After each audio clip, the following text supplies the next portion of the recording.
அரசு அலுவலராக ரிட்டையராகி சரி வரைக்கும் யாருக்கெல்லாம் சென்னைக்கு அவரை தேடி வர்றாங்களோ அவங்களுக்குலாம் உதவி செய்யக்கூடியவர். புரட்சிகர காலத்தில் யூசுப் அவர்கள் அமைச்சராக இருந்தப்போ அவங்க உதவியாளராகவும், அதுக்கப்புறம் 91 அம்மா அவர்கள் ஆட்சி காலத்தில் திரு கண்ணப்பன் அவர்களுக்கு உதவியாளராக பணியாற்றியவர். ரிட்டையர்மெண்ட்டுக்கு அப்புறம் அம்மா அவர்கள் ஜெயா டிவிலேயே அவர் பணியாற்றினார். அதுக்கப்புறம் வயது முதிர்வு காரணமாக இப்பொழுதெல்லாம் பணியை ஓய்வு பெற்றாலும் சென்னைக்கு வருபவர்களுக்கு அவரால் முடிஞ்ச அளவு உதவி செய்வதில் இசக்கி அவர்களுக்கு இணை அவர் தான். எனக்கு கடந்த 30 ஆண்டுகளாக நெருங்கிய நண்பர், மூத்த சகோதரராக எங்களோடு அவருடைய இழப்பு அவர்கள் குடும்பத்தை போட்டு எங்களுக்கு ஒரு பெரிய இழப்பு. அதனால தான் நான் குடும்பத்துடைய என் பொண்ணு பிறக்க முன்னாடியிலேருந்து ஹாஸ்பிட்டலுக்கு தான் வருவார். அதனால் என் டாக்டர் உடனே வரணும்னு சொல்லி அதுக்காக தான் கொஞ்சம் லேட் ஆகிடும். வேறு சார், நீங்கள் மனோஜ் பாண்டியன் திமுக இணைஞ்சிருக்கப்ப நீங்கள் எப்படி பார்த்தீங்க? இது மனோஜ் பாண்டியன் அவர்கள் ஆழ்ந்து யோசித்து செய்யக்கூடியவர். அது செய்திருக்கிறாரு என்பது எங்களுக்கெல்லாம் வருத்தம் அளிக்கிறது. இருந்தாலும் பழனிசாமி அவர்களின் ஆட்டத்தை ஆனால் பாதிக்கப்பட்டிருக்கிற அம்மாவின் தொண்டர்கள் இது போன்ற முடிவுகள் எடுப்பது உண்மையிலேயே துரதிருஷ்டவசமானது. அதிமுக முக்கிய தலைவர்களாக இப்படி போயிட்டே இருக்காங்களா? மற்ற திமுக மற்ற இதெல்லாம் சேர்ந்தாங்களா? இப்போ அதிமுக நீங்க மீட்டெடுக்க சார், இப்ப அதிமுகவே இல்லையே சார். நீங்க அதிமுக இடிஎம்கேல இருக்கு, இதிமுகன்னு கேளுங்க, நான் போய் சொல்லுவேன். அதிமுகங்கிறது இருக்கு இல்லையே. நான் அதை சொன்ன நம்ம தம்பி மதுரையில இருந்து கேசட் போடுவாரு, அவர் பேர் என்ன, உதயகுமார் கோச்சிக்கிறாரு. நீங்க யாரு எங்களை எல்லாம் ஒன்னாக்கிறாங்க உங்களை கூட்டமா? நான் சொல்றது, புரட்சி தலைவர் தொண்டராக, புரட்சி தலைவர் அம்மா அவர்கள் தொண்டராக இருந்தவர்கள் எங்கிருந்தாலும் அவர்கள் அம்மாவின் தொண்டர்கள், புரட்சி தலைவர் தொண்டர்கள் ஒன்றாக இருக்க வேண்டும் என்று எண்ணுவார்கள். நாங்க இப்ப அம்மா மக்கள் முன்னேற்ற கழகம் ஆரம்பிச்சோம்னா நாங்களா ஆரம்பிக்க வைத்தவர்களே நீங்க தானே. உங்க தலைவர் கொல்லிக்கட்டையார 17ல இருந்து சொல்ல ஆரம்பிச்சிட்டீங்களே. இப்பொழுது செங்கோட்டையன் அவர்களை செய்து தலையில கொழுந்து விட்டு எரிய செய்திருக்கிறீர்களே. அதை சொன்னா நீங்க வருத்தப்படுறீங்க. உங்களால ஒரு ஒன்றிய பாருங்க, ஒன்றிய பெருந்தலைவரே எங்க கூட இருக்கிறாரு. அவங்க ஒரு ஒன்றிய கவுன்சிலர், எத்தனை ஒன்றிய கவுன்சிலர் தமிழ்நாட்டில் ஜெயிச்சாங்க? எத்தனை மாநகராட்சி கவுன்சிலர்களே எங்க இதுல 3 பேர் ஜெயிச்சாங்க. உங்க அளவுக்கு எங்கள்கிட்ட பலபலம் இல்லைனாலும் நாங்கள் அந்த உள்ளாட்சி தேர்தலில் எங்க இதுல 2 ஒன்றிய சேர்மனா இருக்காரு. 18ல ஒரு 2-3 தான் தோற்றாரு, இதெல்லாம் ஜெயிச்சு வந்தாரு. அது மாதிரி காரைக்குடி பக்கத்துல தேர்பகி பாண்டிய அவர்களின் சகோதரர் அங்க கள்ளமங்கலம் ஒன்றிய பெருந்தலைவராக இருக்காரு.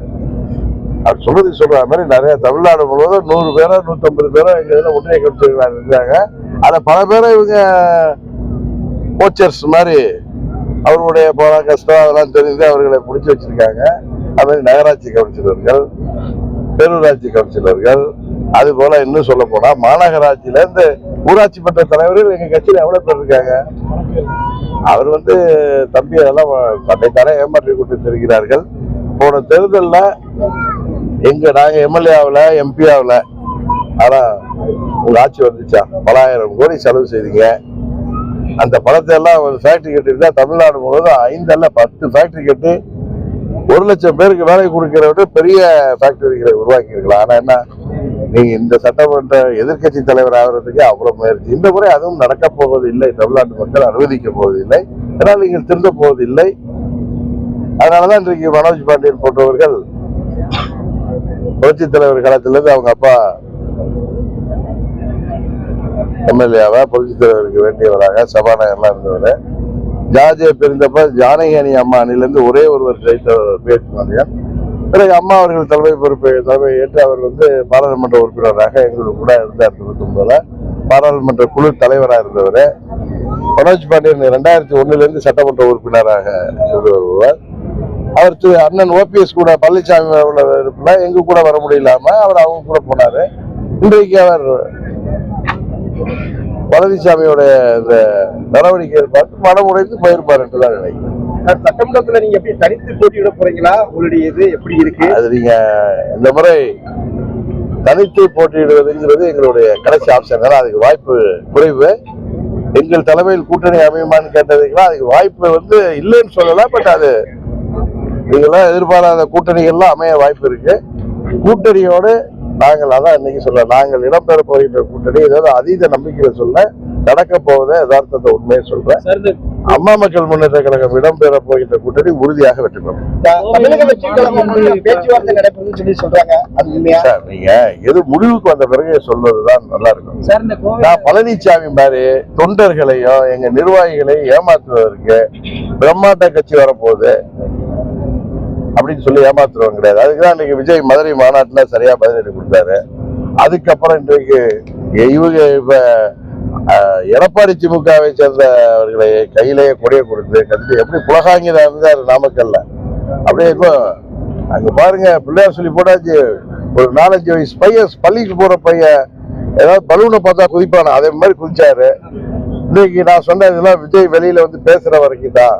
அது வரைக்கும் தொண்டர்களையும் அங்க சோர்ந்து போயிருக்கிற தொண்டர்களையும் நிர்வாகிகளையும் ஏமாற்றுவதற்கு செய்கிற ஏமாற்று வேலை இது.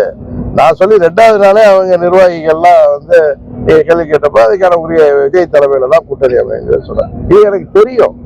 நான் தெரிஞ்சதுதான் சொல்றேனே தவிர அதுக்காக நாங்க அவர் தலைமை எடுத்துட்டு போவீங்களான்னு கேட்கிற கேள்வி எல்லாம் நான் எந்த முடிவும் இன்னும் எடுக்கவில்லை. நான் அதை யதார்த்தத்தை மனதில் உள்ளதை சொல்லுவேன். இந்த காலம் இருக்கிறது. அப்பொழுது அம்மா மக்கள் முன்னேற்ற கழகம் உறுதியாக எங்கள் நிலைப்பாட்டை எடுத்து அறிவிப்போம். எங்க நிர்வாகிகளோட எல்லாம் பேசிட்டு இருக்க தலைமை கழக நிர்வாகிகள், அடுத்த கட்ட மாவட்ட செயலாளர்கள் போன்று அனைத்து தரப்பு நிர்வாகிகளுடைய மனநிலை மன ஓட்டத்தை புரிந்து கொண்டு அவர்களின் எண்ண ஓட்டத்திற்கு ஏற்பதான் நான் முடிவெடுக்க முடியும். அதுதான் எடுப்பேன். அதனால இன்னும் காலம் இருக்கு. மாணவி படுகொலை இருக்கு. அதை பத்தி சட்டம் ஒழுங்கு தமிழ்நாட்டில் எப்படி இருக்குன்னு இப்பொழுது தமிழ்நாட்டில் சட்டம் ஒழுங்கு சரியில்லை என்பது உங்கள் மாத்திரம் எல்லாருக்கும் தெரியும். பெண்களுக்கு பாதுகாப்பு இல்லை. தேர்தல் வாக்குறுதிகளை இந்த ஆட்சி நிறைவேற்றவில்லை. நிறைய விவசாயிகள், மாணவர்கள், இளைஞர்கள், அரசு ஊழியர்கள், ஆசிரியர்கள், நெசவாளர்கள், போக்குவரத்து தொழிலாளர்கள் என அனைத்து தரப்பு தொழிலாளர்கள், மருத்துவர்கள், செவிலியர்கள், இன்றைக்கு மாற்றுத்திறனாளிகள் வரை இன்றைக்கு சாலையில் போராடுகின்ற நிலைமைதான். ஆனால் 2024 தேர்தலில் 39 தொகுதிகளிலும் திமுக தான் வெற்றி பெற்றிருக்கிறது. ஏன்னா ஆட்சிக்கு 21 ஆட்சிக்கு 3 ஆண்டுகள் கழித்து வந்த தேர்தலில் 39 தொகுதிகளில் இவ்வளவு தமிழ்நாட்டில் இவ்வளவு குற்றச்சாட்டுகள் இருந்தும் இன்றைக்கு கூட ஒரு மாணவி நேற்றைக்கு கொடுமையான துன்பத்திற்கு ஆளாக்கப்பட்டிருக்கார். இது போல பல விஷயம் இருந்தாலும் 24 பாராளுமன்ற தேர்தலில் திமுக தான் வெற்றி பெற்றது. இதற்கு காரணம் என்ன என்பதை அண்ணன் பழனிசாமியும் மற்ற கட்சிகள் யோசிக்க வேண்டும், நாங்கள் உட்பட. கரெக்டா? Okay sir.